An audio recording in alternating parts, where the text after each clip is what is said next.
Hello and welcome to the Temple of Tomes with your host, Indie Comics Jones. Today is January 20th, 2021, and this is episode 182. So today we are looking at Iron Fist, Heart of the Dragon. This is a Marvel comic, and this is the number one for this art. Cover here, if you're familiar with Iron Fist from Netflix, it's the same character, but that's about all that's the same. It's Danny Rand, basically. But in this, he wears a costume most of the time, I believe, and he doesn't wear a costume really in the series itself. So you'll see some things that look familiar and other things that don't if you're looking at the Netflix TV show. So anyway, let's take a look at the cover real quick again. Nothing too spectacular, just a shot of Iron Fist. Don't see anything else really going on in it. It's okay. Nothing too crazy about it. Heart of the Dragon is the name of the arc here, and we get a nice little synopsis of Danny Rand right off the bat. Just really short, just kind of telling about who he is and where he came from and how he was mysteriously raised when he was lost on an expedition. Now, Larry Hama is the writer, and when Larry's on, he's on, and he is on this. This is a recommend, so run out and get it. I really had fun read. This is a fun read. So it's gruesome and fun, and we'll take a look at why in a little bit here.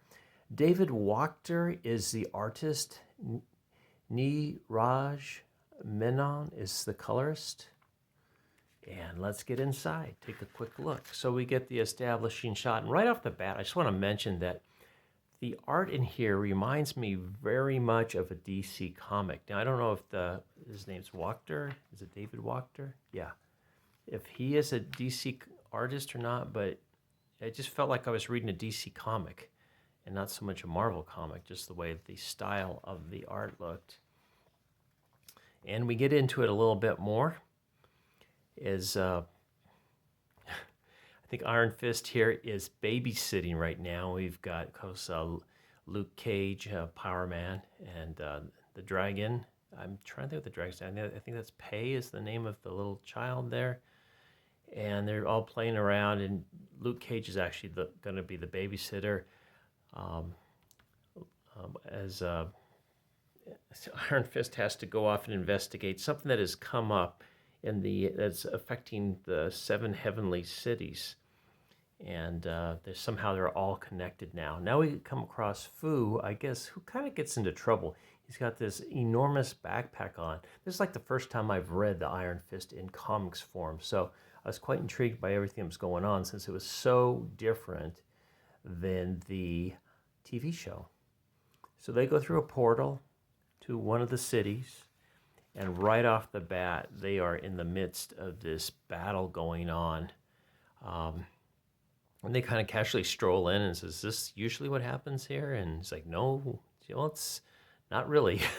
So they're actually being attacked by this army. They're not zombies. They are Walking Dead, though, and they seem to have operate on their own, not like hive mentality. So there's these 3 riding 3 horses, and Iron Fist uses his power, and he takes them all down. And what's kind of gruesome is these things kind of splot and mess up and rip in half, and you can see he's ripping heads off. And this continues, this theme of decapitation and losing limbs and just ripping people apart goes out through this whole comic. But there's a little bit of humor in it as well, so that kind of makes it a little bit more fun, rather than just a slasher type movie here. So then they meet up with some of the city guards here, and they tell them that, hey, we're under attack. These guys are going after all the dragons in the city. And so they said, can you go to the Citadel and protect that last dragon? So they have to do all these crazy things to get to the Citadel. And they get there, and they find out they got there too late. Taskmaster is there, and he's already ripped the heart out of this poor dragon. And They want to stop Taskmaster, obviously. He kind of mentions that he's actually working for somebody. So I'm not sure if he's the leader of this whole what's going on behind the scenes, or if he is really just a hired hand. So Iron Fist takes out after him, and we get a nice little battle scene here between Taskmaster and Iron Fist.